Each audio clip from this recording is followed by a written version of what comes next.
Welcome to the League of Ordinary Geeks. I'm your host, Mahoney. I'm Andrew. I'm Bauer. Good Christmas, good New Year. Yeah, it wasn't too bad. Yeah, it's What really about good. yourself? Not bad, standard. I ate a lot. I drank a lot. I got some funky socks. Oh, Yeah, that's it. That's my Christmas, mate. New Year's, it's alright. Lazy. Well. Another decade. yeah, pretty much. When you get into our age, it's a bit less. You make it sound like Exuberant, we're I older guess. than we actually are. You make it Well. sound like we're in our 50s, for crying out loud. Well. I Imagine feel when like we it. do. Yeah, imagine when we do get to our 50th. Oh, that's just over 20 years away. Oh. I won't even be going out. What? But we're back. We're back with a brand new podcast. The first podcast of 2020. Woo! That's a good thing about having a podcast that no one listens to. You can just do it whenever you want. Yeah, pretty much. There's no schedule at all. Nah. But what are we talking about? We are talking about the one, the only, Mandalorian. Ba, ba, ba, ba, ba. It's Shut up. Sorry. so this is the first Star Wars property, like live action, to hit the TV screens. I just want to hear your guys' overall general thoughts on the show, not revealing too much. I generally think it's a good series. I can see them going so many ways with it. Mhm. I'm excited for what they bring out. I mean, it's a completely different twist to what the viewers are normally, I guess, entwined to. I mean, if you think about it, because it's just a completely different concept to a Jedi going in and using his Force powers and stuff like that. It's just, like I put in my notes, basically, what I said was like, it's just a complete different twist on this over-exuberant universe as it is. Yeah. And it's just bringing it to life a lot more, if you know what I mean? It's not focused on this one sector of this universe, basically, is it? So No, I absolutely love this series. I thought it brought back a lot of old elements of what made the original trilogy great, yeah. as well as introducing new lore, new stories, new characters. And the thing I love about this series is just, like you said, Bauer, it's a little corner of the Star Wars universe. Exactly. It's not like the grand picture of the Empire or No. Palpatine. It's just, this is one story going on in this massive galactic book of stories. Yeah. And the head writer, the head honcho behind it all, Jon Favreau, who's famous for, Andrew? Bauer? No. Jon Favreau directed Iron Man 1. Oh, right, okay. So basically he set up the MCU. He also directed Elf, one of the best Christmas films of all time as well. Yeah, Grinch. I agree. Grinches. We're not here to talk about favourite Christmas films. But Jon Favreau, he didn't direct, but he was like, he was the show runner. He was the head writer as well. And you can definitely tell he's a fan of the original source material. Disney and Lucasfilm basically went, here you go, John. Here's your toy box of Star Wars. Play. Yeah, go play. Go crazy. And it's definitely, I mean, there's a lot of, I love Rogue One, and I don't want to bash on Rogue One. I thought Rogue One was Star Wars, the best bits, because there was a lot of references that smacked you over the head. With this, they didn't smack you over the head too much. No. Again, it's just elements of what made the original so great, even the prequels as well. And it was a nice mash-up together with a nice, solid 8-episode narrative. Yeah, pretty much, yeah. Well, this first season just seems like you're getting to know the characters a lot more, because in the actual series, you don't actually learn a lot of Mando himself, do you? I mean, you see... You mean Mandalorian lore? Yeah, pretty much, yeah. yeah. And you still need to get to grips on that, like, to be fair, at the end of the day, because, like I say, you don't really know a lot about it, and that's what I like, the mystical kind of feature to that, and what we can actually expect to see in the next coming series, and bloody blah, basically. Yeah. So, I can't Bloody, wait. bloody, bloody. So, you spoke about Mando. What were your thoughts on the main character, Mandalorian? I like the whole, he's not allowed to take off his helmet. He has to be in that armour at all times. No living person can see him. Gives you that whole sort of mystery charade about him, especially when you see flashbacks of it in the beginning of what seemed to be his past. Bauer? I just like the fact that at the beginning you don't really know a great deal about this guy at all. He's a very quiet guy, and you think at first when you see him killing the people, I think it's in the bar in like the first scene, pretty much. You think he's gonna be a cold-hearted killer, don't you? Really? Yeah, a typical bounty hunter. Yeah, pretty much. And you see his character develop a lot more. I mean, you see his softer side come out a lot more. So it's a bit like, oh, right, okay. So he's just very on the justice side. A lot of things, if you know what I mean. He just. One of the other things I like about him is the fact that you find out that he doesn't like droids, and then eventually find out why. I love that bit when the droids, when the B2s are attacking his hometown. Yeah. That's what the fucking droids should be like. Exactly. Yeah. Yes. Cold-hearted, smashing through walls, gunning down everyone without question. Civilians, soldiers, everything. They looked so badass. They did. Yeah. What did you guys think about that? Mashing up prequels with post-original trilogy stuff. I liked it. Yeah, I thought it was really enjoyable actually, because you get that feel of the old Star Wars, but yeah, it's like a new concept as well. Yeah, man. Yeah, exactly. What other prequel stuff was in it? You had those droids on Tatooine, the one with like the giant telescope for an eye. Oh yeah. She was helping out that lady. Yeah. I can't think of anything else. They mentioned Jar Jar Binks' face. Gungans. There's a Gungan reference in there. Because they made a joke out of that, I think, didn't they? I think, they did. It's made like, a oh, joke. what's under your mask? Are you a Gungan? Yeah. You said, want to show my face or something like Yeah, that. something like that. Yeah. That's exactly it. And they mentioned Life Day as well. I think that's the first mention Yes, of they Life did, Day in Star Wars canon, apart from the Christmas special itself. Yeah. So, like I said, it's Jon Favreau using all of his toys, all of these elements to make it come to one. Well, you can tell he's a fan, can't you? Really, you can tell he's a massive fan. Massive fan. What he's done with it is just spectacular. I can't say anything wrong about this series, to be honest. No, I'm definitely satisfied with Mandalorian so far. Definitely. Going back to the main character of Mando, it's amazing on how much they achieved by not showing his face. Yes. It's like, how is he meant to be the main character when we don't even know how he's feeling? But like the slightest head tilt, you can tell the expressions. It's all about his body expression. Yeah, It's all about the body expression. It's all about the score, cinematography as well. It's a team collective to make sure you know what emotions, what feelings that character's going through. Yeah. And like you said, Bauer, I like the way you think he's just a cold-hearted, in it for the job sort of thing. Yeah. Then you learn more about his backstory. I especially like when I think it's episode 4 when they teach that village how to fight back. Yes. And then that single mum tried to slid into his DMs. Yeah. Was like, maybe you should stay here. And that slight choke in his voice, like, I would. Yeah. I would. And then he's about to take off the helmet, but he's like, but I can't. Yeah, exactly. Yeah. So I think so episode 1 to 2, he's in his smelly armour, still getting into good grips. Because I thought through episode 1 and 2, and he gets taken up by the Jawas and by the Mudhorn. Yeah. I was like, oh, he's just an average bounty hunter. He's not the best. Yeah. He needed IG-11's help to raid where Baby Yoda was. Yeah. But by episode 3, when he took out the whole stormtroopers, I was like, this is John Wick, but in the Star Wars universe. Yeah, pretty much.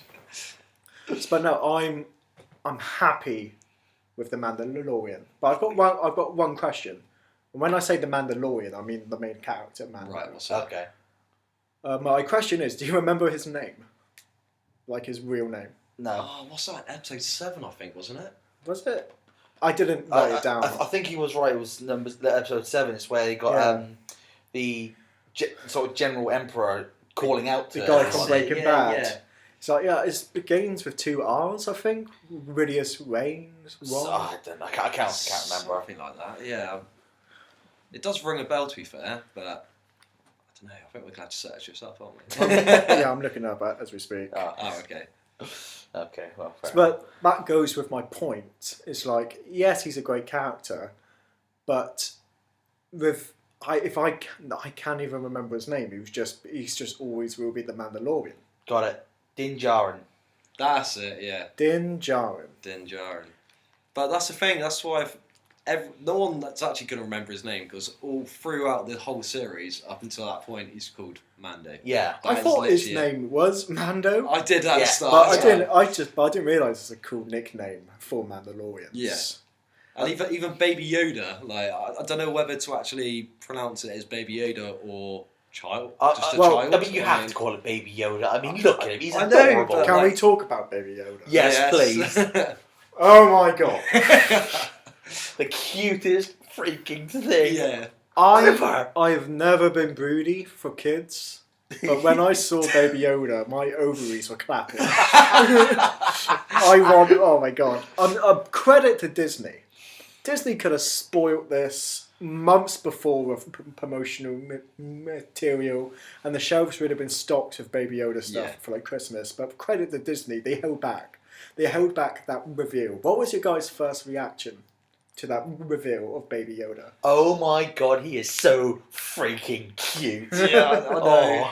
I absolutely loved it. I mean, when I first saw it, I was like, wait, is this like Yoda's offspring or something like that? But then I was like, it can't be, but it's just so nice and it's just so tiny and like it's just what you would want as a baby. It's like when I first saw it, because I watched it the evening of its release, and I read a few headlines like the episode 1 of The Mandalorian changes Star Wars forever. I was like, bullshit. I've been here before. But then when I saw Baby Yoda, I was like, well, yeah. The change is happening. Yeah, it's there. Then I was like, oh, cool, Baby Yoda. And I was like, oh, shit, Baby Yoda. Yeah. Because that's the cool-ass thing. We don't know anything about Yoda's race. And the even cooler-ass thing about this series, we still don't know. Because no one else knows. No one else knows. Series either, George Lucas kept that like on purpose. Yeah. That the Yoda's race is such a mystery. And I love the way this series is dangling his species like bait on a hook. Yeah. Yeah. Are we ever going to find out? Who knows? Exactly. Yeah, I but mean, that's the thing that. Sorry, carry but on. that's the thing. You never know. They might be leaving this as just. You know what, fans, go wild. Do your fan fiction. You can like make whatever you want out of this kind of race. But I was just to say, they could literally do anything with this. Yeah. And the fact that they say he's 50 years old, but he's just so tiny. Who knows how old they go up to? When they said when they said 50 years old, I was like, oh, who's this? Is this Han Solo? Or is this a young, like a middle-aged Lando? I was expecting cool. that kind of character for like fan service. Yeah. No way in hell anyone could have predicted a Baby Yoda. No, not at all. Absolutely fantastic. Just how they did it as well. Just his little pod. His little pod. I love it how it just follows him around everywhere. Yes, I absolutely cool. love it. I just love the way our two main characters barely talk, but there's more chemistry between them two, as apart from Anakin and Padme.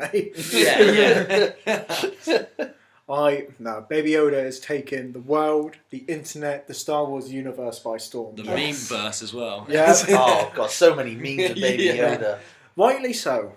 Yeah, Rightly it's so. fully deserved. I mean, I think it's the facial expressions as well. That do it, yes, as well, it isn't really is. I love that, because like the main thing he does, he stops the Mudhorn, and he stops the flamethrower fire coming in to that room within episode 8. Yeah. Yes. And he heals Apollo Creed, Carl Weathers. Yeah.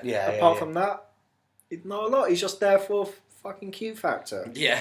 Which I'm perfectly happy with. That, and he's got like the pure child aspect. It's like, he's in when they're in the ship, he like pushes the button. No, don't touch that. He just stares at him, leans over slowly, and pushes the button again. Yeah. Is that interesting? One of my favourite lines in this series, I think Krell says it when he's talking about IG-11. Right. It's like droids are not made to be killing machines. I'm paraphrasing. Yeah. Droids are not made to be killing machines. It's their makers that make them. Yeah. No, And that's I true. was like, fuck, that says a lot about parenthood and childhood. And that also says a lot about Baby Yoda as well. Yeah. That's it. It's Well, like, again, because you see Yoda while Mando and what's her name having an arm wrestle, and Baby Yoda starts choking her. yeah. So you get that sort of parent relationship. It's type thing. definitely a parent father son relationship. Yeah. Definitely. Speaking about side characters are fucking awesome. Yeah, I love do, them. I do Yeah. like them. I don't think there's one which I don't like. Ah, None of them got on my tits. Well, that what was it? Episode 5, I believe, or it's when he does that job with that guy. When Oh, they yeah, get that- the speed. The The guy speed who wants to races. get into the guild. yes, Yeah, that's the bounty the one. hunter Yeah, guild, yeah. And I don't know. I didn't really like him that much. Well, he's the one I like the least. Yeah. Yeah, I'd say that. I wouldn't say I didn't like him. He did a serviceable job. Mm. And the fact that, as a bounty hunter, he saw the bigger picture. Mm-hmm. Hand over Mando, bigger pay. No, that's true. Yeah, it's just I don't know. I just didn't like the way he seemed like nothing at first, and then at the end he kills a woman, and then tries to obviously, just take over basically, doesn't he? He tries to Take the job on for himself. Sort of thing. yeah. But then again, you can also see that as because he said he was inexperienced. He was still young. He was still, Could be down to inexperience. Yeah, True. exactly. That's So true. he doesn't. You put a novice against the world best, who's going to win? No, yeah, exactly. So, who's your favourite side character? I'd have to say it's the woman you meet in episode 4. What, the crazy lady? The one that can fight. She was the MMA fighter. yeah, kind of woman. Yeah, What she What's her called? name? I can't remember her name. What's she called? Look it up. Look it up. Oh, yeah. I'll mention my favourite character Yeah. because I actually remember the name of my favourite character. Oh, sorry. None of us remembered Mando's name. No, but that's the point I was trying to make, Andrew. But my favourite character is, mate, it's like choosing a favourite Baby Yoda at this point. Yeah, very much. Apart from Baby Yoda, I think it's Crow, That's my the favourite little character. Ugnaught, Yeah. played by Mick Nolte. And did you know a fun fact about that? No. I think it's Nick Nolte. He originally auditioned to be Han Solo. Oh, really? Yeah, so it's nice to see it come kind of full circle, and he gets a part within Star Wars. Yeah. I just love how humble he is, Yeah. and he's by the book, and there's a backstory to him when he was a slave to the Empire. Yeah, he was sold to them, wasn't he? He was sold to him, yeah, and there's a backstory. Unfortunately, oh man, when he dies at the end of episode 7, Yeah, I was like, I felt something there. I did as well. The whole of definitely. episode 9 didn't make me feel anything. Seeing Crow die and his over body there, because I thought when he's on the speeder, he's like, he'll get there in time, or IG-11 will come and save the day or something. Yeah. No, his code body's on that is in the desert. I Yeah. know. I was like, oh fuck, they did it. This show's taking risks. Yeah, yeah. And just I did like his what was his catchphrase? Like, I have spoken. Yeah. I've I said have that spoken. so many times. I've said it so many times at work. I have as well. I have spoken. Yeah. My character is Cara Cynthia Dune. That's it, Cara Dune. Yeah, I really like her. Just the fact that she's just one of those badass characters. I like her. No, Yeah. I like her. I thought in the last 2 episodes her acting was a bit, I wouldn't say stale, but a bit stoic. Especially compared to what she was in episode 4, when she seemed a bit more, still ruthless but carefree. But I thought in episode 7 and 8 she was a bit too straight edge to what she was. That's understandable. Yeah. I just think she was like that though, because obviously in those episodes, what they were going up against was something like completely different to what obviously they went in against episode 4 basically. Yeah. So they're up against an ATST. And just like random tribe basically. Yeah. Wasn't it? What were they anyway? That tribe of like dog faces. Fake orcs. But yeah, compared to obviously episode 4 to when they got this completely surrounded by an entire army, Yeah. you can kind of understand in a way. In In a way. a way, yeah, but I'm talking more from a director's point of Oh, view. yeah. There's a bit of a okay. lack of consistency of her acting within the character. Right, okay. That- That's what that- you mean, yeah. That's it though. Apart from that, Stella, badass. Don't have a problem. Her over Jar Jar Binks every day. Yeah, definitely. I'm not saying I don't hate her, but No. so you got Krill, we got Dune, IG-11. Oh no, Bauer. Shut my mouth. Who's your favourite side character? Quill, man. Krill. Oh, Yeah. that's good. I love Quill. Like the first episode I saw him, I was like, I'm in love with this guy. I just absolutely love him, and like you were saying before, you've got a backstory to him. And sadly, we'll never really know. No, this is it. I mean, what he was saying was, "Oh, the only reason I got free is because I know how to make things with these hands." And and then I think she says something to him again, and then then comes back with like, well, let me show you what I can build with these hands that got me my freedom and stuff like that. I just love him. He's just so straightforward, like to the point. Straightforward, humble guy as well. Especially at the end of episode 2, he goes, I hope that child brings you a handsome bounty. I was like, oh, okay, so he's not super, he's not super high moral, super good, super kind. He's down, he's like you said, straightforward. Yeah. Yeah. What about IG-11? I had sort of mixed feelings about him to begin with. Because I'm just thinking, it's a typical droid, he's just, I have to destroy this, blah, blah, blah. Oh no, enemies, pew, pew, pew. But once he came back, I loved him. After Krill modified him. Yeah, I thought it was a whole new perspective of him. See, I really liked him at the beginning because, as you guys well know, as I bring it up in every podcast, you love your droids. I love my droids. Yeah. And I love my droids too. See, the Roger droids post episode 1 were fucking buffoons. Yeah, they were idiots. Yeah. This is a perfect example of you can still have a cold, heartless killing machine, but still have comedy elements with inside it. Yeah. Not the shitty slapstick we get in episode 3 and the whole of the Clone Wars cartoons series. Yeah, yeah. But when he's like, mission failing, need to self-destruct. Yeah, yeah. Fantastic. And like, I wasn't expecting him. The twist at the end of episode 1, I thought they shot Baby Yoda. I didn't. First time we were watching it, I thought they shot Baby Yoda. Right. Then when IG-11's head went down, Oh, Japan, yeah. I was like, oh, he was on every single promotional poster. They got rid of him fast, and then by episode 7, he's back. Yeah. As a nanny. Yeah. Nanny droid, yeah. Oh, it's fucking genius. It was.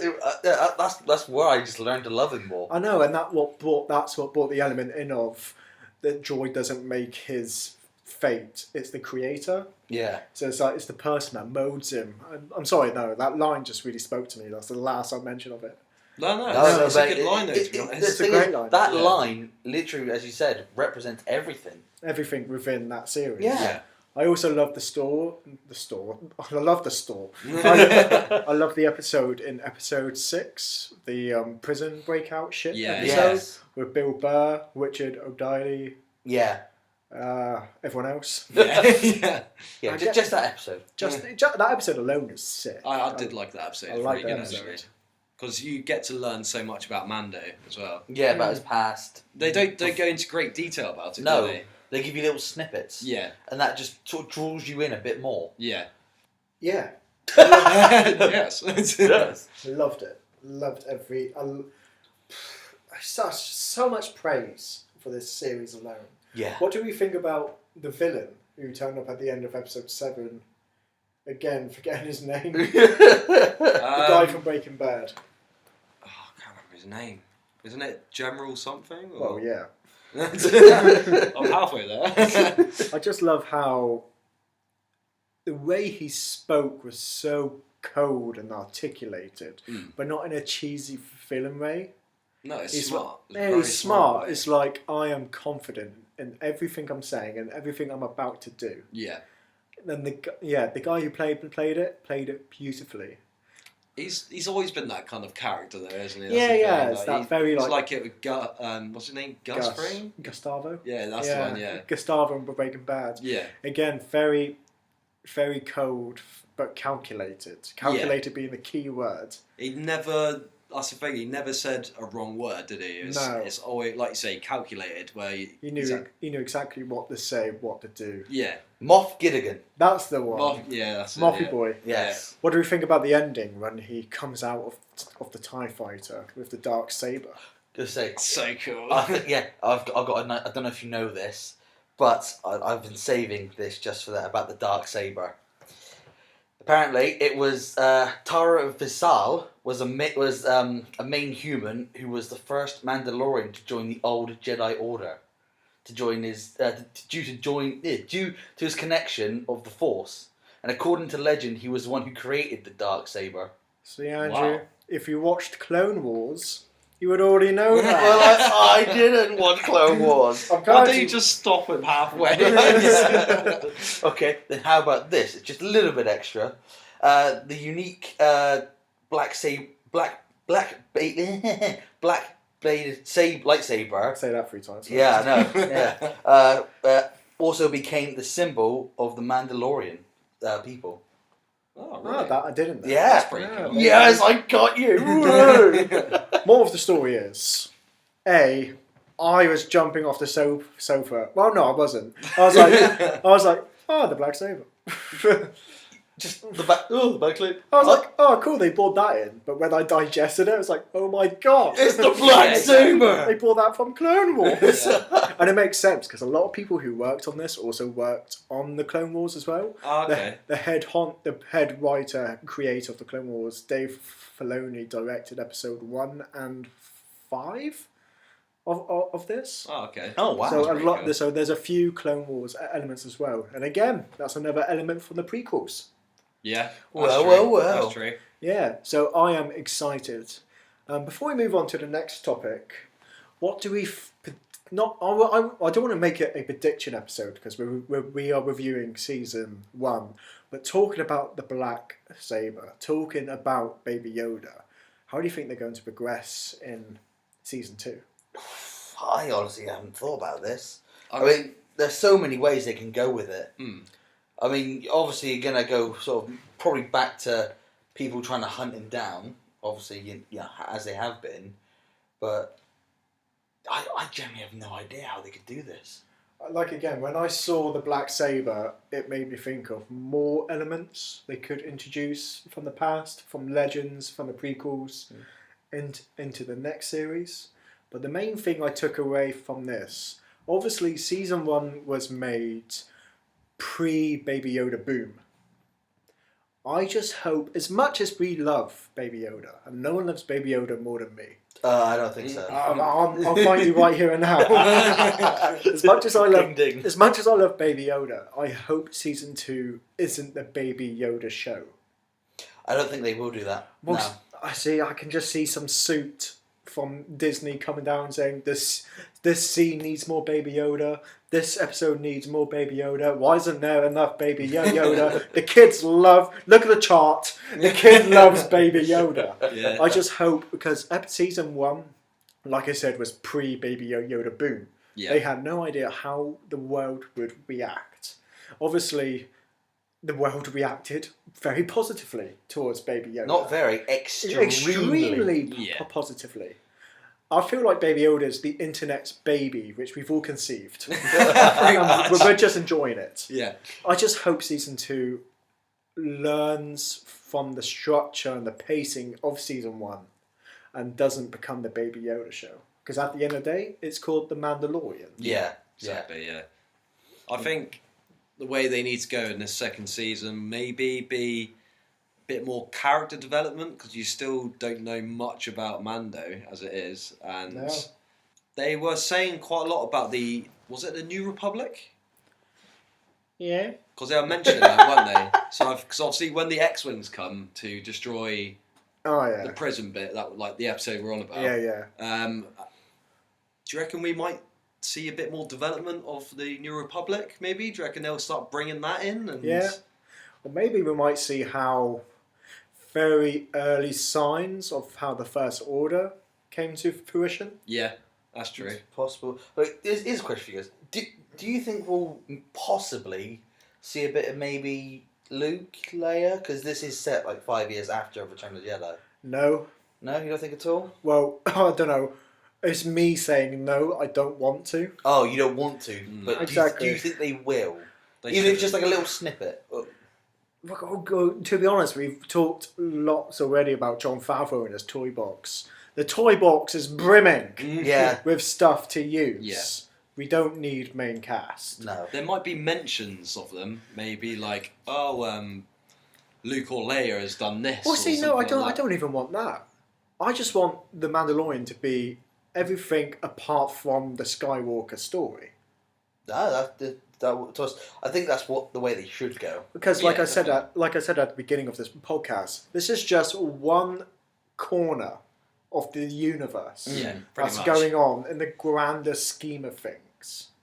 I wanted to stay in that corner. Yeah. But also adding new lore, exploring older lore as well. Because Star Wars has got so much lore, they don't need to rely on the Skywalker story. Pretty much, yeah. Don't get me wrong, it would be sick to see Luke. It would be sick to see Han, Leia, Chewie. I think Chewie or C-3PO might be the only characters you can get away with. Yeah. Someone that you can hide their face. But again, I don't want that. I don't want those characters to extract the attention of the Mandalorian. Not only that, but I think if you added those characters in as well, it would just be too OP, if you know what I mean. It's just the element of the stormtrooper and the droids will kind of go down. I think, because you'll think, so the stormtroopers and droids were nothing compared to these characters before, and then now you got Mando mixing with them. It's just going to destroy the story. I think it's not just that. If I wanted to see Luke, I'll put on episode 4. Yeah. If I wanted to see Krill, I'll put on the Mandalorian. Give me new characters. Give me something new to look forward to. Exactly. Instead of, like Rise of Skywalker, rehashing Palpatine. Yeah. Give me new lore. Yeah. That's fair. I think, no, you're completely spot on to be fair, mate, honestly. Don't get me wrong, if R2-D2 shows up, sweet, R2-D2 shows up. It's not like, R2-D2 and C-3PO show up in The Rebels, which is the sequel to the Clone Wars series. Yeah. One episode, didn't take anything away. Okay. Before we go on to your next part, I just want to know your guys' favourite Baby Yoda scene. What was the part that either made you laugh or made you go, oh? So many. I think it was the first scene where, I don't know if this is the first or second episode, where Mando gets hurt and on his arm, and obviously Baby Yoda's just in its cot, basically, and then it wanders over, it looks like he's going to heal Mando's arm, but obviously Mando doesn't know what he's doing, so he's like, I'm going to put you back in the cot, and then he just stood there looking at Mando, and Mando's looking down, and then he's just... He comes back out. Yeah, he comes back out, and so I love that, like the first interaction with them both, I think it's probably the best ones. Mahoney? Mine would either have to be his wondrous joy face when he's on the speeder with IG-11. It's just speeding away. You just see his face go like... I love that one. I love it when he fucks up the ship, where he keeps pressing the button. Yeah. It's like, even when Mando tells him to stop, he looks Mando dead in the eye and still presses it. Yeah. Like I said earlier. Like a child. Yeah. Remember when he stood on the Joy-Con as well? Oh, yeah, he's like... he's literally like swinging around with the Joy-Con. I think that's what I love about Baby Yoda the most. He's just a kid. Yeah. He's just a baby, man. Exactly. What about yours, Andrew? Mine is in episode 4, where they've just left the restaurant. They start fighting. They pull their blasters out. And they just look to the side, and there's Baby Yoda just drinking. His soup. Oh yeah! I literally went back and watched it at least 3 times again because I pissed myself laughing. It was so funny. Again, like I said, pre-Yoda Baby Boom. Yeah. But they elemented him so well. Yeah. So well. Oh, they've not overpowered this Baby Yoda either. Like, he can do certain things with the Force, but he's not like He's destroying ships and stuff like that. Is he? And plus when he does it, he's exhausted straight away. Yeah. He needs his nap. Yeah, pretty much. I've just thought of this. I need to get this out before I forget it. These stormtroopers, when they had Baby Yoda trying to shoot the can, what did you guys think of that? I thought that was hilarious. Did she just goes on to say how bad of a shot they actually are? Pretty much. I literally was about to say that. I was like, well, it kind of shows why no one dies in the fucking Star Wars series. So, like, I just like how they're trying to show each other. I was like, oh, you can't shoot it. Oh, I will. Oh, damn. I'll come back to that. Okay. There's a point I've got about that. Right, okay. My next next point, episode structure. Okay. So of course we got the first 3, obviously introducing the Mandalorian, introducing Baby Yoda, losing Baby Yoda, then getting him back. Yeah. Episode 4 being teaching the tribe how to protect themselves. Yeah. And then realising, I'm always on the run. Episode 5 being the Tatooine episode, 6 being the prison ship, and 7 and 8 being the big conclusion. Yeah. Yes. What did we think about the episode structure as I explained it? So as in you've got the Holy Trilogy, the introduction, the first 3, setting everything into motion. Then you've got 3 episodes where it's kind of its own thing, and then you got the last 2. Well, like you say, those middle few episodes are just basically him trying to get money, aren't they, basically? And I think it's a bit more character development, because that's when he's in the prison, isn't it, basically? Mm-hmm. And he's met up with people that he's actually met before, and they're like, oh, we used to do this back in the day, and like they used to say how cold-hearted Mando actually was back in the day. Yeah. Whereas, obviously, now, and he actually says that as well to them. He's like, that was a long time ago. And stuff like that. Yeah, I generally thought the structure was pretty good. I mean, as Barry said, start off to see what he's like, then you slowly move on to see how he goes on with Baby Yoda, as Barry said again, character development. Then you see, it's like I can't remember which episode it is. He's being attacked in space, and you actually see an actual problem, so he's forced to land. I think that's the beginning of episode 5. Yeah. Yeah. So because it's that's Tatooine, isn't it?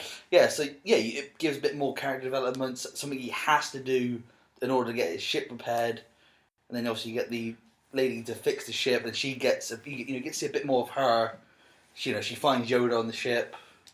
I think it all worked out really well. Yeah. No, yeah, exactly. I think like episode.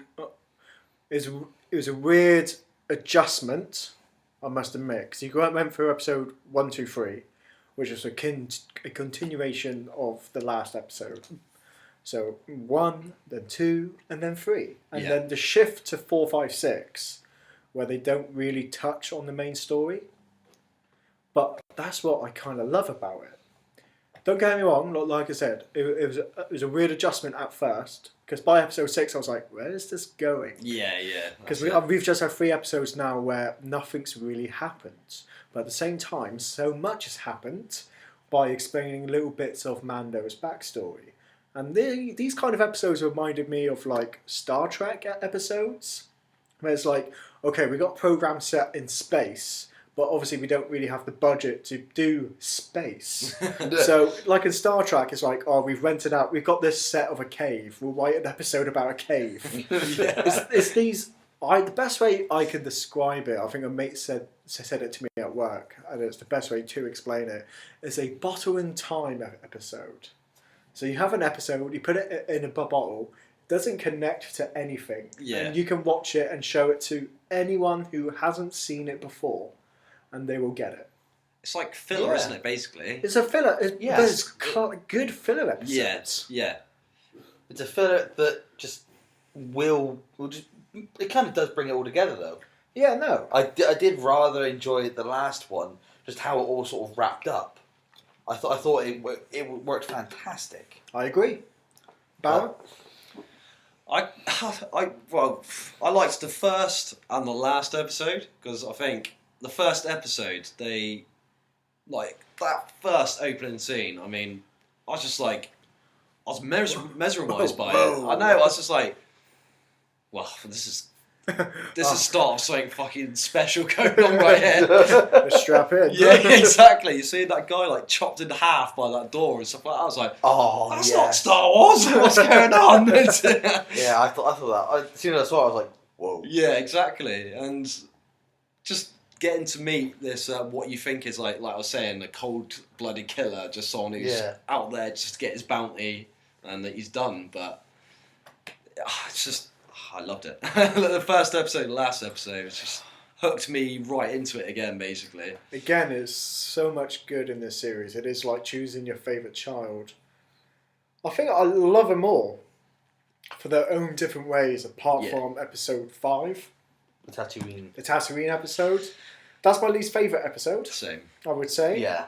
I mean, like you said, I love episode 1. It's weird watching back episode 1, where it's like, where's Baby Yoda? Yeah. It's weird seeing a Mandalorian without Baby Yoda. But it's like, I can take that. Yeah. You know, that's its own little. This is pre-Baby Yoda Mandalorian. Yeah. I'll take that, and I love the lore of the Mandalorians as well. Yeah. I love that chick who makes the armour. Yes. Her shield is so fucking cool, and when she kills the stormtroopers in episode 8. Yeah. See their actual mask crush and stuff like that as well. I loved that, whatever they kill becomes their signet. Whatever money they get gets melted down into new bits of weapon, into new bits of armor. I was like, give me more of this. Yeah. Give me fuck Palpatine. Give me new stuff. Yeah, exactly. Give me new stuff to digest. Yeah. And episode 2 with the Jar Wars, with the Mudhorn. This is classic Dungeons and Dragons writing. You need something was stolen from you. Do something for them. Yeah. Go on a quest. Yeah. And when you see Baby Yoda use his powers for the first time, episode 3, the whole John Wick episode, when he gets his new fucking Fangas armor. Yes. Mwah! Beautiful. Episode 4, when she meets up with the chick. Cool fighting scene. Yes. Episode 5. Yeah. And then episode 6. Episode 6 with Bill fucking Burr. Yeah. Bill Burr! Yeah, exactly. And the whole Misfits, very Guardians of the Galaxy-esque. Yeah. When they trying to raid this prison ship, and the twist on the ending as well was really cool. Like you said, when the X-wings came on, when he left the homing beacon. Yeah. I'm just naming everything great about every episode That's right. because That's it's good. so hard to choose which one. If you had to choose, though, what would it be? It'd be if you're Probably- gun to your head, you got to pick. It'll be free. Okay. It'd be free. I loved the action in it. I loved the way you went, fuck it, I'm getting that baby. And when his whole Mandalorian clan that came Can't out, come in, yeah. you got the turret guy as well and the jetpack. Yeah. I think that was the episode where I loved 1, I loved 2 even more, but by episode 3 I was like, I'm in this. Yeah. Yeah. Exactly. the same. Exactly. I'm Yeah. in this. I'm buying the shirt. I'm buying the toy. I'm buying the poster. This is what sold it to me. I am now the cosplay of the Mandalorian. To be fair, I think your Star Wars collection actually started after like a few episodes of watching the It did. Mandalorian. It kind to of be honest. really reinvigorated my love for Star Wars. This did. Yeah, mine too. To be fair, man, because as we were saying in our earlier podcasts, if you've been watching them, I didn't really like the films that much. They were good films, but story-wise, it was a bit stale. That's Yeah. the thing. But with this, it's all new. There's a whole element to this that they can go and do now. They can open up another part of this universe Yeah. that we don't even know about. It's just Exactly, man. possibilities are endless, honestly. Like I said, it's not like Rogue One where it smacks you over the head with references, and even like Force Awakens for that instance. Yeah. Like when you see the dirty ass stormtroopers, they're And just. the Millennium Falcon and stuff like that. When Do you see the Falcon? in Force Awakens, I swear, don't you? Oh no, sorry, I'm talking about this. I'm talking about right. Mando. Oh, right. I Okay. was going to say, well, Gag I was it. going to say, I missed that bit. No, when you first see the stormtroopers for the first time in episode 1, when that weird guy with the weird accent's like, "Where's the baby?" Yes, bring the baby. Bounty hunting is a dangerous game. You do it so well. Was that you? Oh well, but when you see the stormtroopers for the first time, they're just mercenaries. They're just outlaws looking for work. Pretty much, yeah. Pretty much, and when you see the scout troopers at the end, you see the speeder bikes, Yeah. and again, but everything else just seems to be. You see the ATST within the woods, Yeah. which is fucking sick. It It's got is the red cool. eyes. Yes. Yeah. Very Jurassic Park-esque. Yeah, no, I agree. May I add, Yeah, may I yeah, add. I When you agree. see the cantina Yes. in episode 5, which I think that's the only thing I really liked about episode 5. Yeah. When back in Star Wars episode 4, when that racist guy from London's like, "Oi, we don't serve that kind here," and he points at C-3PO. Now, what is it like 10 years later?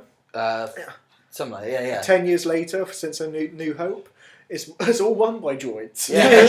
Literally. The irony of it. The droids clearly took over. Clearly, and then you see you see the X-wings. I mean, it's the first time we've mentioned that. You see the X-wings, X-wings, yeah. at the end of episode 6. Yeah. So again, it's not bashing your head over the stuff. No, it's not. With all the good referencey stuff. No, it's just bringing them in whenever it feels necessary. Because they actually quote at the end of episode 6 as well. They're like, "Are those X-wings?" Yeah. And you're like, "Yes, Yeah. they are." Shit's about to go down. Yeah. Talking about great things about the show. What was everyone's favourite bit, like favourite scene? Oh, you really know how to chuck us in the deep end, don't you? Shall I go first? Yes, please do. The Scout Trooper scene. Episode 8, the very first bit. Yeah. I loved the way this show is the fucking finale of the season. But it spends 5 minutes of the day in the life of a Scout Trooper. And that episode was directed by, I don't know if you know, Taika Waititi, the same guy who directed Thor Ragnarok. Ah, okay. Right, okay. Waititi's very known, his director style is improvisation, just roll off each other. Because Thor Ragnarok is very improvised. You know that scene when Thor and Loki are when they were in the lift? Yeah. All improvised. Oh, really? Okay. Yeah. And the biker scout scene, all improvised. Really? Taika Waititi said, just do what you think Scout Troopers do. We'll work around it with special effects and shit. Yeah. But by the end of this mark, you gotta punch the baby. Okay. All of that was just on the fly. So the whole trying to shoot the can. And Yeah. Oh my god. That's pretty cool, I actually. love that. Yeah. I didn't realise that. Yeah, That's no, cool. it's all on the I fly. want a bit more of that now. Yeah. I love the way. I do know Taika Waititi also played the voice of IG-11 as well. That I did actually he? did know. I did Obviously, know I didn't know that. it's very heavily modified. Yeah. I can tell. But I just love the way. Yeah, they start shooting the can, and he gets his pistol. He goes. Starts shaking it, and the other guy gets involved. And I love the way Jar Jar Binks was the most hated guy in Star Wars until that guy punched Baby Yoda. He became the worst person in the Star Wars universe. He's going straight to hell. Can I just say this for the podcast viewers?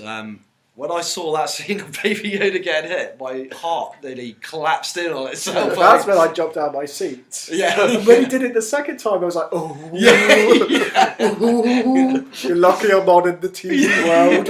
What are you? Jump through the TV and just start beating him. But that was my favourite scene.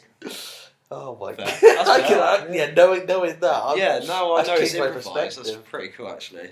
I don't think I can pick a favourite scene knowing that now. Well, I just thought of it in my head then. You know, episode 6 where the guy with the 3 guns, like the old Imperial shooter. Oh, Bill Burr. That's on Bill Bear, yeah. Bill Burr.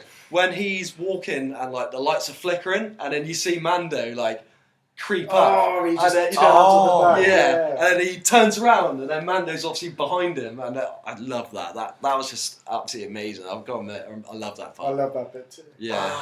I'm gonna have to go with where all the Mandalorians come out.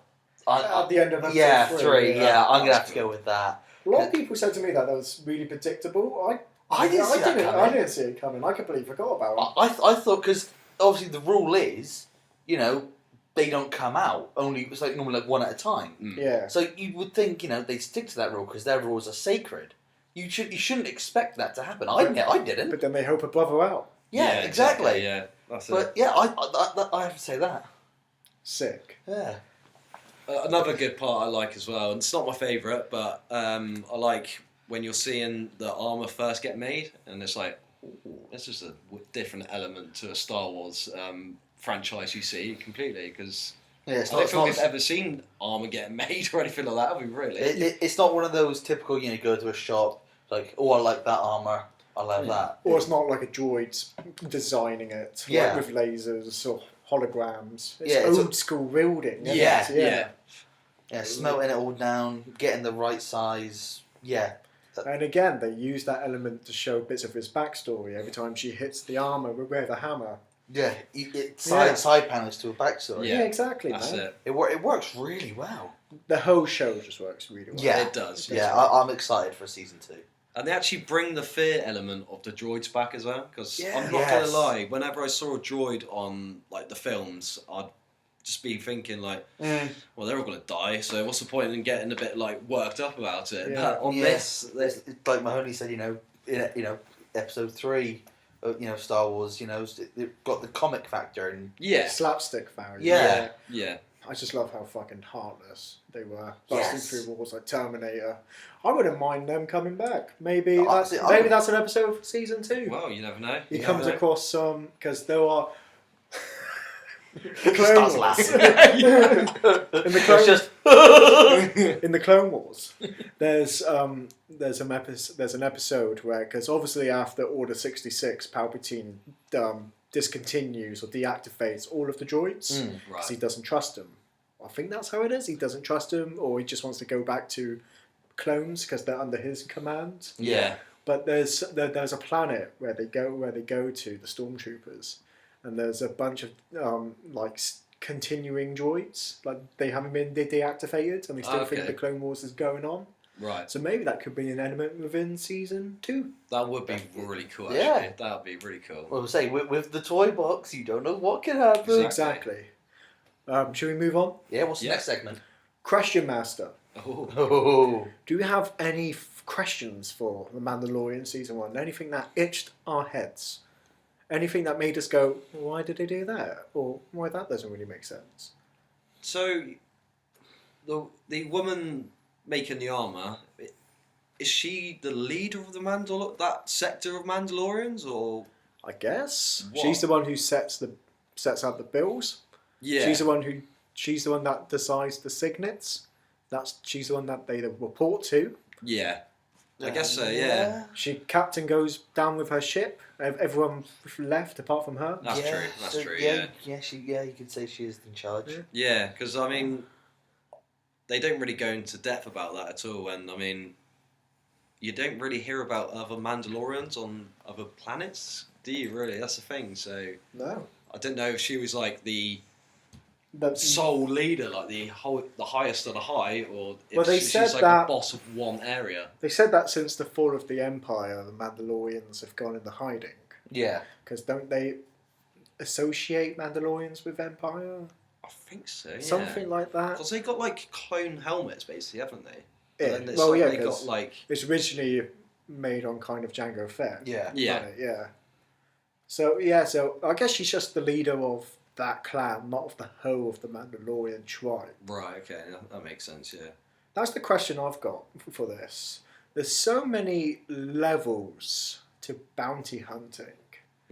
Because you got Mando, who reports back to the lady that you said, the one that makes the armour. But then he also reports to Carl Weathers and the Guild. Yeah. I was like, what's going on? Where's the pecking order? I think it's basically, you use the guild and to get your bounties. Yeah, you get your discs. Yeah, you get your money, you get paid.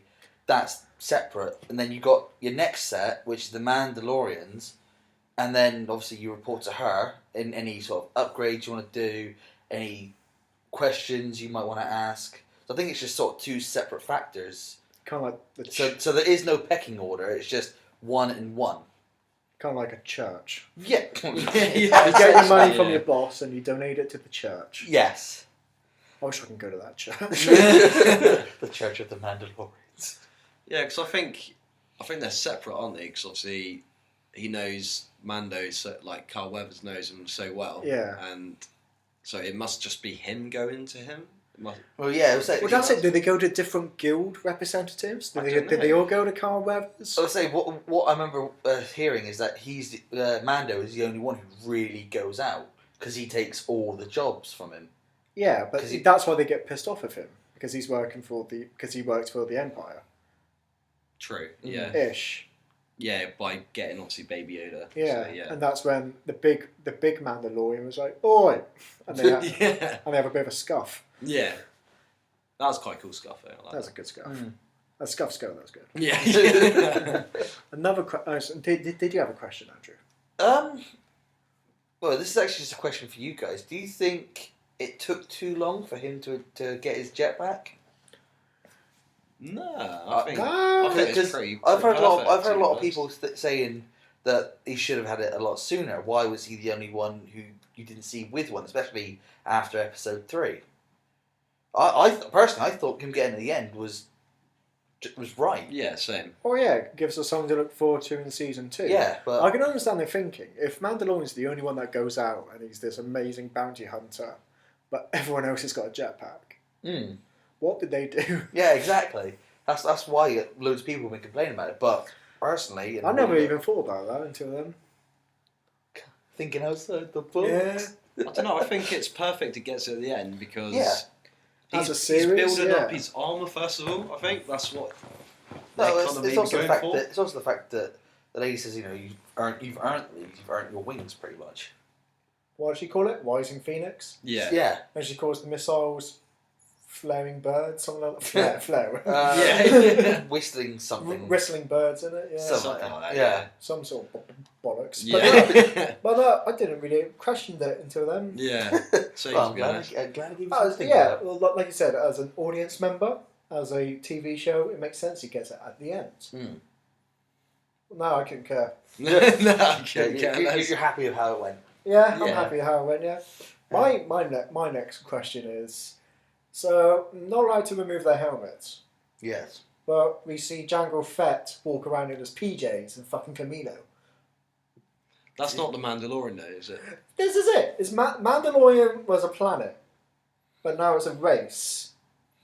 It's a tribe of people, but it's also a planet. So it's like, So it's like, I was born in Italy, but I identify myself as Spanish. I think the way I'm thinking of it is that because obviously you know what I mean? Yeah, I know what you mean. Let's say the planet was destroyed, wasn't it? Was it? I don't know. Was it? I don't know. Was it? I don't know. I was like, if Was it? Make accusations of a planet being destroyed. Well, it's the way you were wording it made me think. Well, no, it's because destroyed. there's a planet. Yeah, there's a planet. So I mean, in a way, you could see it as like, we're taking a piece of the planet with us in ourselves. No. Yeah, but No. but Get blank looks. yeah, but Mando wasn't born a Mandalorian. No, he wasn't there. He was taken in by a Mandalorian. So then, him being taken in. Then who's Jango Fett? Why do we care who Jango Fett is? He took off his helmet. That's the whole point about this tribe. They take off their helmet. Mandalorian and the Mandalorian... No, sorry. Jango Fett and the Mandalorian... I forget her name in Rebels. She took her helmet off all the time. Why is this group of Mandalorians, this is the way, different? Maybe because someone's already seen them, they can put it on, but they wear it just for armour, not to cover themselves. What? What do you mean, what? They're not supposed to take it off. No living person had to see them without it off. Yeah. So maybe someone actually did see them with said helmet off. No, but they said in episode 4. It's like, what happens if you take it off? He goes, I can't put it back on. Yeah. Well, maybe they just thought, fuck it, I'm wearing it anyway. You can't just say fuck it to tribe and religion. Well, maybe they gave up on it. Maybe, what's her name? The woman one from... The woman one. Well, Rebels. Yeah. I can't remember. Right. Well, I just don't know names. I'll just put it out there. But maybe I'm the woman one. maybe she Silence. Maybe her value. She mean. What's the word? But there was for it? Mandalorians in the Clone Wars that also took off their helmet. This is completely new to this series.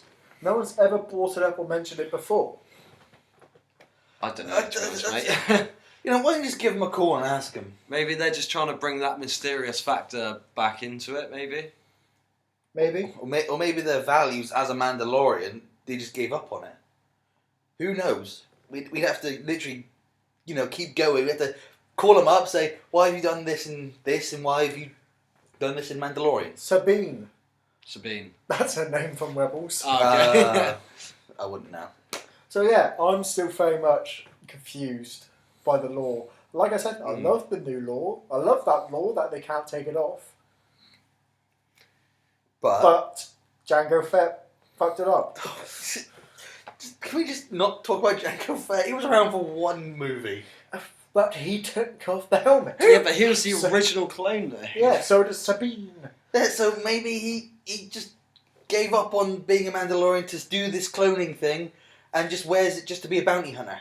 Or maybe but he puts it back on. Yeah, but he gives up on the whole Mandalorian, code. Is that easy, is it? Apparently! You see me without my helmet. I'm not a Mandalorian anymore, so I can still wear the helmet. This is not the way. Moving on from that, because I feel like we're not going to reach a conclusion. We're not. This is like the big question now. It is. That you brought up. Any other questions? Yeah. I ain't got any. Power? I feel this podcast will be mainly noises now.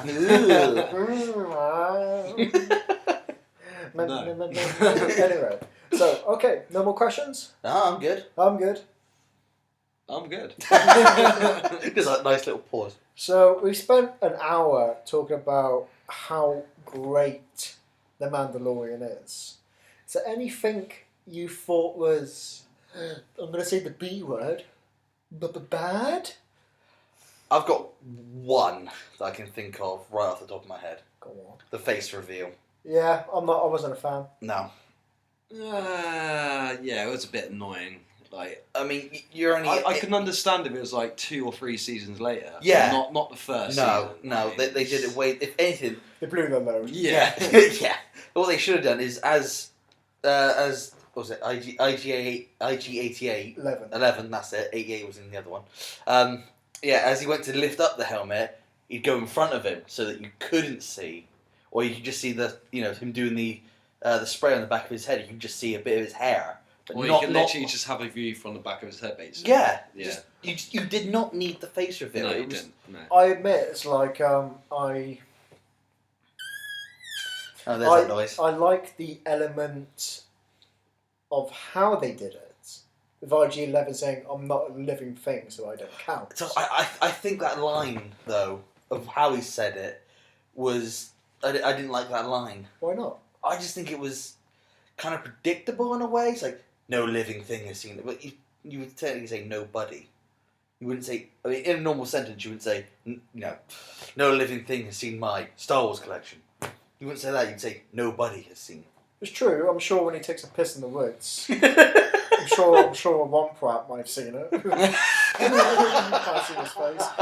That's it. Whatever Womp sees its face, he's like, oh, the law. It's gone. I can never put this on. Oh, no, he just shoots it. He ain't telling anyone. This is the way. This is the way. Yeah, no. To be fair, he Maybe. did just get his head cracked open, so he might be saying a few things out of touch. But I like the way they kind of got around it. No living thing has seen my face. But like you, IG-11 could have gone in front of the camera, or it could have cut away. He could have started lifting up the helmet, and it could have cut away completely. Yeah. Like I said, and I like the way he was all battered up, bruised. He wasn't handsome underneath. He was sweaty. Greasy, Bloody, smelly. You're just gonna use just random words to describe him now. Filthy. Trash. So I like the way they didn't double in Hollywood him up. But I think why blow your load in season 1? Why not wait to at least the end of season 2 or Exactly. Yeah. season 3? Yeah. Bauer, you got anything bad? I've got a couple. I I know. The first one is it's I like the whole scene where he is fighting against that rhino thing. I guess it's called Mudhorn. That's the one. Mudhorn. Yeah. But like for an egg, like all those parts back for a fucking egg. I'm sorry. That's what I loved about it, though. Yeah. It's such a D&D, like Dungeons and Dragons story. Yeah, I like that. What D&D have you guys are playing? I love the way That's never happened in any of your D&Ds. I love the way they bring the egg back. He nearly lost his life, and they just open it up and eat it. Yeah. That's just charmers. Yeah, that's what I love that's about the it. thing. Yeah, that's the whole point of this quest. It is just for Jawas, for crying out loud. Yeah, but all they have to do is lead out that mudhorn and then run it over with that fucking thing. Job done. It's true, they could have just taken out the whole cave. Yeah, very much. I like the way the egg was hairy, though. Yeah, I Yeah. like that. I was like, oh, that's different. It's not your typical, round, smooth, shelled egg. Yeah. No, I didn't have a problem with it. I just love the way how... I think that's what I love about this series. It's not you're fighting against the Sith Lord. You're not fighting against the Empire. No, he's getting a hairy egg. and he gets his ass handed to him. Yeah, as he well. literally I pretty love much it. dies. Yeah. It's also the fact that, you get to see a bit of Baby Yoda's ability. That's true, yeah. The fact that, he stops it, and as Mahoney said earlier, he just collapses.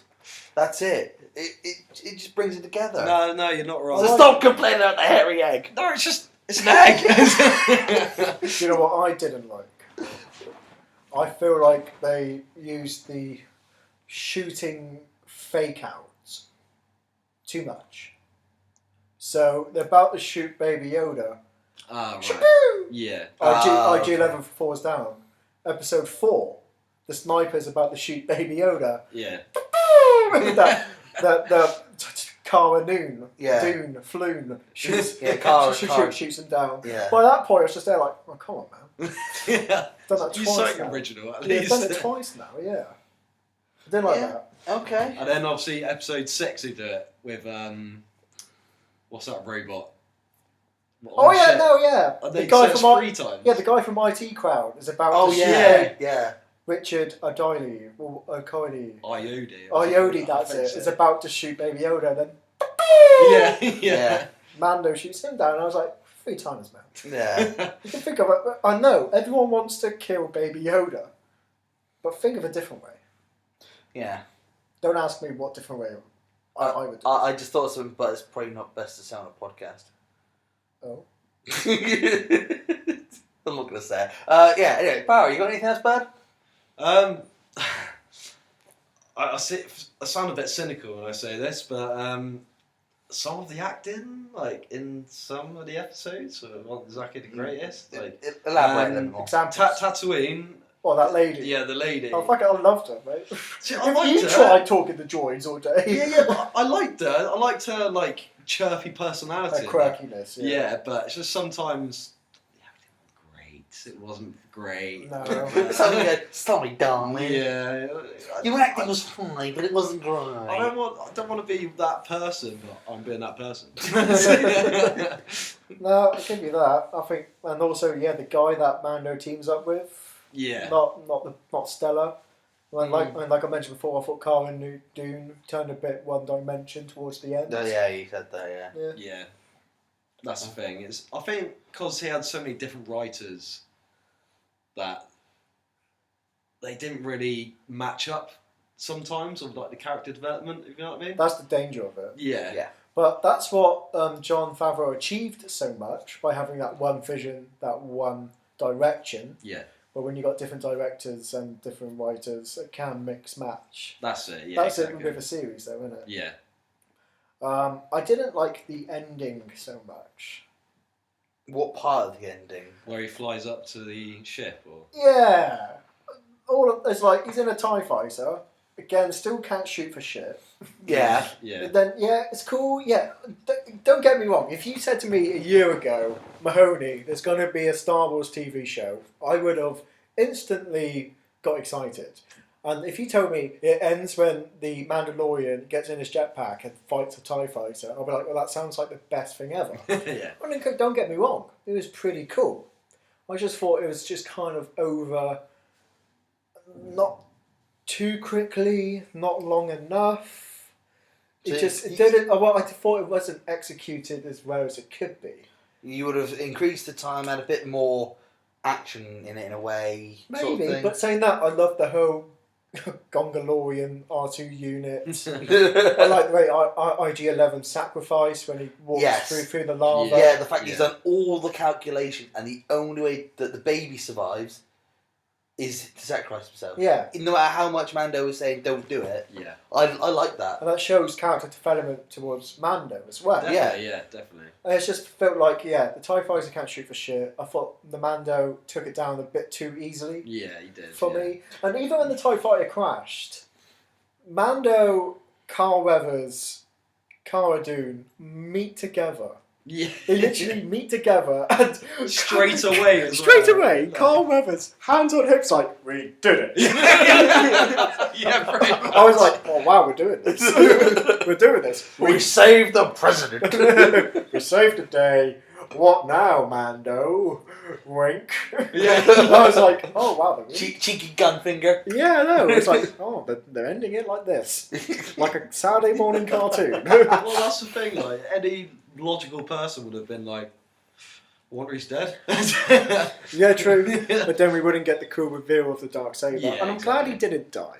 Yes. I'm glad as well. I'm Yeah, glad he didn't die. Yeah, it's like live to come back another day. You only see him in 2 episodes, and like, Yeah, I he's hope- such a cool character as well. Not even like 2 episodes, like an episode and a half. Yeah. Yeah, Because he comes right at the end of 7. that's true. Yeah, So I hope he's more utilised in season I think 2. he will he should be. be. He should be. Definitely, yeah. I mean, considering Black Saber. I mean, yeah. He's obviously the main villain, isn't he? Basically, if you think about it, because revealing him quite late in the series was really good as well. I think. Again, that's revealing him late in the series, introducing him, beautiful. I just hope Mandalorian doesn't go on for like 4 or 5 seasons and he's still the main villain, because then he becomes a bit like, I don't know, Stale. Yes. no, stale, like, I don't know, like Shredder from Teenage Mutant Ninja Turtles. Yeah. I can see him throwing his hat on the floor going, oh! Eat that Mando got me again. That damn diddly Mando. I'll get that baby Yoda. If it's the last thing I do. Throwing his cat out. And she throws it. I just, like you said, stale and under threat, Yeah. shall we say. Yeah, I can understand. Yeah. Anything else for the bads? No, mine was only the face reveal.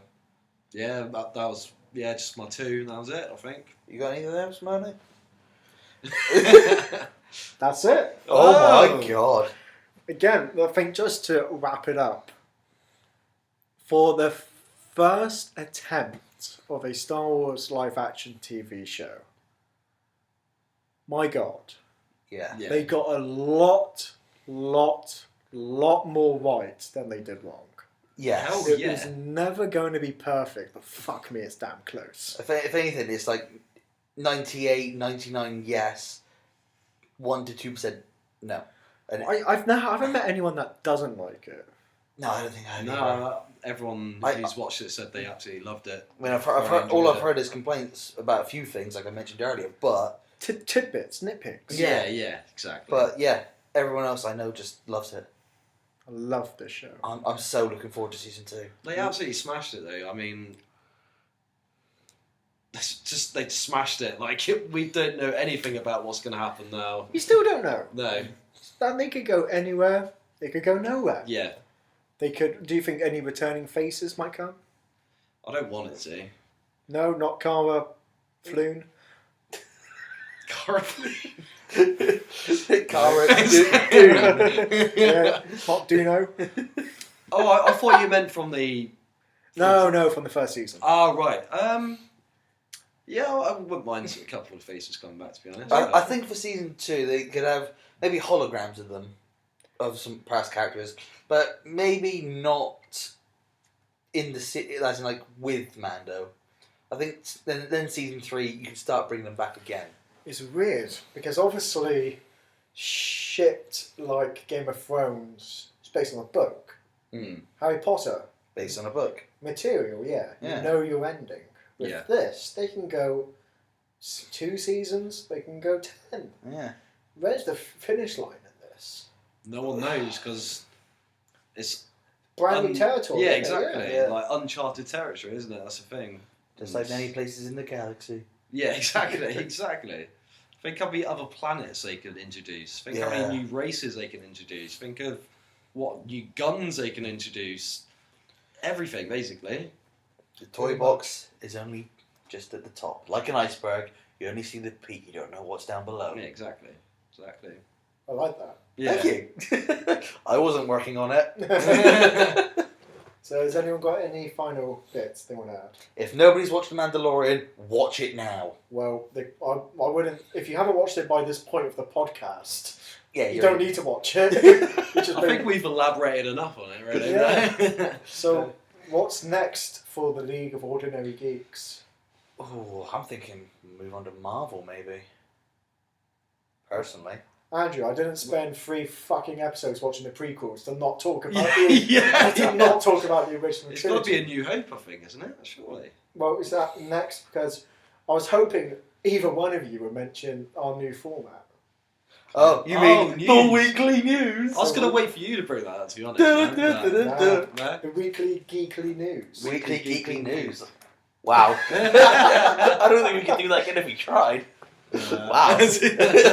So hopefully by next, well, I'm not going to reveal when we record this because then that might mean some sort of demand, and I don't want that. I just want to chill out. So by next week, definitely we will record the news of the week. The news of the week. So that's going to be anything geek related, comic books, Games, movies, anime. Yeah. Hell yeah. Oh yeah. Anything that enters into the pond of geekiness, we will talk about it. Yes, we shall. Oh yeah. So do you think? And so the new format is going to be the weekly geekly news every week. Yes. Hence the title. Yeah. Oh, Weekly. yeah. Oh yeah. Weekly, yeah. Oh, It's if not we don't do it, monthly. we're kind of slapping ourselves on the wrist here. Yeah, How we dare we not do it weekly? Yeah, we can't be the fortnightly geekly news. That makes it sound like Fortnite YouTubers. Yeah. Oh pretty no, much. I'm not having a fortnight channel. No. Mind you, our subscribers would grow.